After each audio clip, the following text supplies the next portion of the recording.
በስመ አብ ወወልድ ወመንፈስ ቅዱስ አሐዱ አምላክ አሜን። ውድ የአትሮኖስ ሚዲያ ቤተሰቦቻችን እንደምን አላችሁ? የሰኔ ወር ስንክሳርና ግጻዌን አብራችሁን ተከታተሉ። አትሮኖስ ሚዲያን በዩቲዩብ ቻናል ሰብስክራይብ በማድረግ ምርጥ ቤተሰባችን ይሁኑ።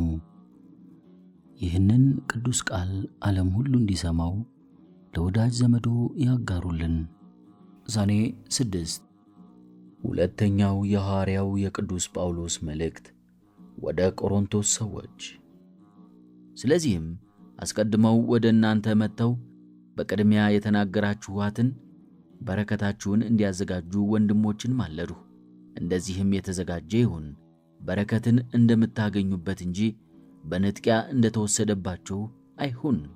አሳንሶ የሚዘራ ለእርሱ እንዲሁ መከሩ ያንስበታል፣ በብዙ የሚዘራ ግን በብዙ ይመረትበታል።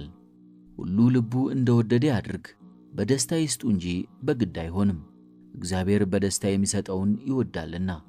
እግዚአብሔር መልካሙን ነገር ሁሉ ሊያበዛላችሁ ይችላል፣ ፈጽሞ በረከቱንም ለዘወትር ያብዛላችሁ፣ ለሁሉም ታተርፋታላችሁ፣ በጎ ሥራ መሥራትም ታበዛላችሁ።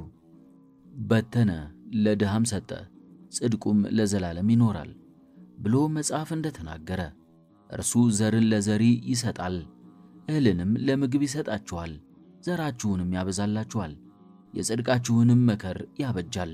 ለብዙ ሰዎች ስለሰጣችሁም የእግዚአብሔርን ምስጋና በምታደርግላችሁ ልግስና ሁሉ ባለጸጎች ትሆናላችሁ። ይህቺ የዚህ ሥራ አገልግሎት ግዳጅ የምትፈጽመው ለዚህ ለቅዱሳን ችግር መሟላት ብቻ አይደለም፣ በቅዱሳን ዘንድም ደግሞ የእግዚአብሔርን ምስጋና ታበዛለች። ክርስቶስ ላስተማራት ትምህርት ታዛችኋለችና፣ ሁላችሁም ደስ ብሏችሁና ተባብራችሁ አውጥታችኋልና በዚህች በሃይማኖታችሁ ፈተና ምክንያት እግዚአብሔርን ያመሰግኑታል። እነርሱም ስለ እናንተ ያይደሉ ስላደረባችሁ ታላቅ የእግዚአብሔር ጸጋም ሊያዩአችሁ ይመኛሉ። ስለማትመረመረውና ባላሰቡት ጊዜ ስለምትመጣው ጸጋው እግዚአብሔር ይመስገን። የጌታችን ወንድም የሐዋርያው የቅዱስ ያዕቆብ መልእክት። ስለ ፈተናና ስለ ትዕግሥት። መከራን የሚታገሥ ሰው ብፁዕ ነው፣ ተፈትኖ እግዚአብሔር ለሚወዱት ተስፋ ያደረገላቸውን የሕይወት አክሊል ይቀበላልና። የሚፈተን ሰው ቢኖር እግዚአብሔር ይፈትነኛል አይበል፣ እግዚአብሔር ለክፉ ነገር አይፈትንምና እርሱስ ማንንም አይፈትንም። ነገር ግን እያንዳንዱ በራሱ ምኞት ሲሳብና ሲታለል ይፈተናል። ኃጢአትም ከተፈጸመች ሞትን ትወልዳታለች፣ ምኞትም ከጸነሰች ኃጢአትን ትወልዳታለች። የተወደዳችሁ ወንድሞቻችን ሆይ አትሳቱ። መልካም ሀብት ሁሉ ፍጹም ዕድልም ሁሉ ከላይ ነው፣ ከብርሃናት አባት ዘንድ ይወርዳል። እርሱም መለወጥ የሌለበት ነው፣ ከእጁም የሚያመልጥ ምንም የለም። ለፍጥረቱ ተቀዳሚዎች እንሆን ዘንድ በፈቃዱ በእውነት ቃሉ ወለደን፣ ስለ ትዕግሥትና ሕግን ስለ መጠበቅ። አሁንም ወንድሞቻችን ሆይ ሰው ሁሉ ለመስማት የፈጠነ ለመናገርም የዘገየ ለቁጣም የዘገየ ይሁን፣ የሰው ቁጣው የእግዚአብሔርን ጽድቅ አያሰራውምና። አሁንም እርኩሰትን ሁላ ክፋትንም ሁላ አስወግዷት፣ ነፍሳችሁንም ማዳን የሚችለውን በልባችሁ የተዘራውን ቃል በየዋህነት ተቀበሉት። ቃሉን የምታደርጉ ሁኑ እንጂ ራሳችሁን እያሳታችሁ የምትሰሙ ብቻ አትሁኑ። ቃሉን ሰምቶ የማያደርገው ቢኖር የተፈጥሮ ፊቱን በመስታወት እንደሚያይ ሰው ይመስላል። ራሱንም ተረድቶ ይሄዳል፣ ወዲያውም እንዴት እንደሆነ ይረሳል። ነገር ግን ነፃ የሚያወጣውን ፍጹሙን ሕግ የሚመለከትና የሚጸናበት ሥራንም የሚሠራ እንጂ የሰማውን የሚዘነጋ ያይደለ፣ ይህ በሥራው ብፁዕ ነው። የሐዋርያት ሥራ። የቤተ መቅደሱ ሹም ከሎሌዎቹ ጋር ሄዶ አባብሎ አመጣቸው፣ በግድም አይደለም፣ በድንጋይ እንዳይደበድቧቸው ሕዝቡን ይፈሩ ነበርና። አምጥተውም በሸንጎ መካከል አቆሟቸው። ሊቀ ካህናቱም መረመራቸው፣ በኢየሱስ ስም ለማንም እንዳታስተምሩ ከልክለናችሁ አልነበረምን? እነሆ ኢየሩሳሌምን በትምህርታችሁ ሞላችኋት። የዚያንም ሰው ደም በእኛ ላይ ታመጡብን ዘንድ ትሻላችሁን? አላቸው። ጴጥሮስና ሐዋርያትም መልሰው እንዲህ አሏቸው፣ ለሰው ከመታዘዝ ይልቅ ለእግዚአብሔር መታዘዝ ይገባል። የአባቶቻችን አምላክ እናንተ ክዳችሁ በእንጨት ላይ ሰቅላችሁ የገደላችሁትን ኢየሱስን አስነሣው። እግዚአብሔር እርሱን ለእስራኤል ንስሐን የኀጢአትንም ስርየት ይሰጥ ዘንድ ራስም አዳኝም አደረገው፣ በቀኙም አስቀመጠው። እኛም ለዚህ ነገር ምስክሮቹ ነን። እግዚአብሔር ለሚታዘዙት የሰጣቸው መንፈስ ቅዱስም ምስክር ነው። ይህንንም በሰሙ ጊዜ ተበሳጩ፣ ጥርሳቸውንም አፏጩ፣ ሊገሏቸውም ወደዱ። የሉቃስ ወንጌል። አንተ ታናሽ መንጋ አትፍራ፣ አባታችሁ መንግሥቴን ሊሰጣችሁ ወዶአልና። ሀብታችሁን ሽጣችሁ ምጽዋት ስጡ፣ ሌባ በማያገኝበት ነቀዝም በማያበላሽበት የማያረጅ ከረጢት የማያልቅ መዝገብ በሰማያት ለእናንተ አድርጉ። መዝገባችሁ ካለበት ልባችሁ በዚያ ይኖራልና። ስለ መትጋት ወገባችሁ የታጠቀ መብራታችሁም የበራ ይሁን። እናንተም በመጣና በር በመታ ጊዜ ወዲያው ይከፍቱለት ዘንድ ከሰርግ እስኪመለስ ጌታቸውን እንደሚጠብቁ ሰዎች ሁኑ። ጌታቸው በመጣ ጊዜ እንዲህ ሲያደርጉና ሲተጉ የሚያገኛቸው አገልጋዮች ብፁዓን ናቸው። እውነት እላችኋለሁ፣ ወገቡን ታጥቆ በማዕድ ያስቀምጣቸዋል፣ እየተመላለሰም ያገለግላቸዋል። ከሌሊቱ በሁለተኛው ወይም በሦስተኛው ክፍል ቢመጣና እንዲሁ ቢያገኛቸው እነዚህ አገልጋዮች ብፁዓን ናቸው።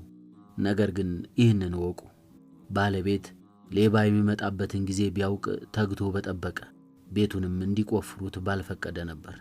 እናንተም ተዘጋጅታችሁ ኑሩ፣ የሰው ልጅ ባልጠረጠራችሁበት ሰዓት ይመጣልና። ጴጥሮስም አቤቱ ይህንን ምሳሌ የምትናገረው ለእኛ ነውን ወይስ ለሁሉ ነው አለው። ጌታችንም እንዲህ አለው፣ ምግባቸውን በየጊዜው ይሰጣቸው ዘንድ ጌታው በቤተሰቡ ላይ የሚሾመው ደግ ታማኝና ብልህ መጋቢ ማን ይሆን? ጌታው በመጣ ጊዜ እንዲህ ሲያደርግ የሚያገኘው አገልጋይ ብፁዕ ነው። እውነት እላችኋለሁ በሀብቱ ሁሉ ላይ ይሾመዋል። ነገር ግን ያ ክፉ አገልጋይ በልቡ ጌታዬ ቶሎ አይመጣም ቢል በጌታው ቤት ያሉትን ወንዶችንና ሴቶችን አገልጋዮች ይደበድብና ሊያጉላላ ቢጀምር ከሰካራሞችም ጋር ቢበላና ቢጠጣ ቢሰክርም የዚህ አገልጋይ ጌታ ባልጠረጠረው ዕለት ባላወቀውም ሰዓት መጥቶ ከሁለት ይሰነጥቀዋል፣ ዕድሉንም ከማይታመኑ ጋር ያደርገዋል። የጌታውን ፍቃድ አውቆ እንደ ፈቃዱ የማይሠራና የማያዘጋጅ የዚህ አገልጋይ ቅጣቱ ብዙ ነው። ያላወቀ ግን ባይሠራም ቅጣቱ ጥቂት ነው። ብዙ ከሰጡት ብዙ ይፈልጉበታልና፣ ጥቂት ከሰጡትም ጥቂት ይፈልጉበታልና። ስንክሳር መነኮስ አባ ቴዎድሮስ። አንድ አምላክ በሆነ በአብ በወልድ በመንፈስ ቅዱስ ስም ሰኔ 6 በዚህች ዕለት ከእስክንድርያ ከተማ የሆነ መነኮስ አባ ቴዎድሮስ በሰማዕትነት ሞተ።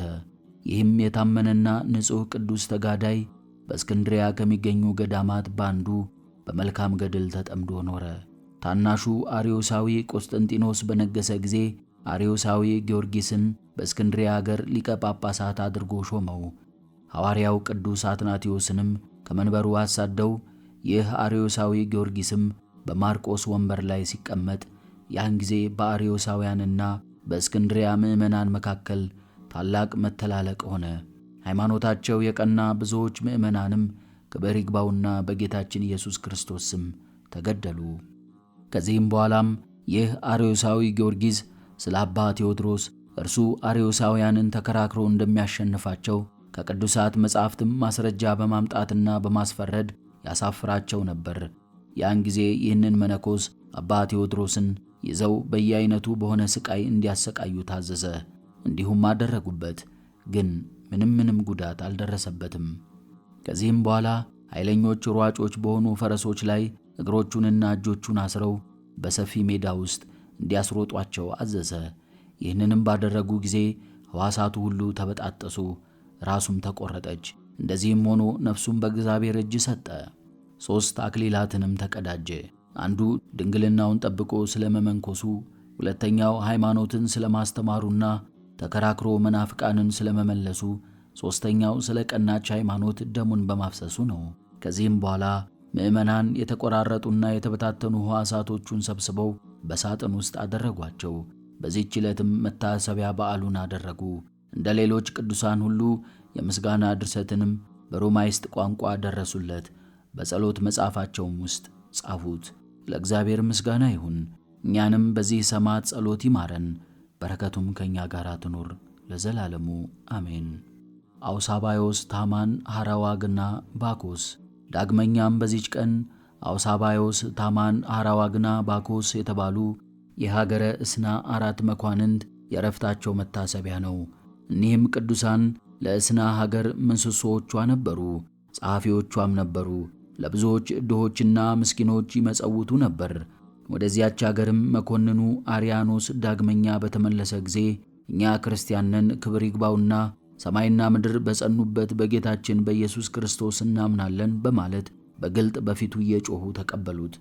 አርያኖስም ሰምቶ በየራሱ በሆነ ሥቃይ ያሰቃያቸው። ከዚህም በኋላ ራሶቻቸውን በሰይፍ ቆረጠ። የምስክርነትን አክሊል ተቀበሉ። ለእግዚአብሔር ምስጋና ይሁን፣ በረከታቸውም ከእኛ ጋር ትኑር ለዘላለሙ አሜን።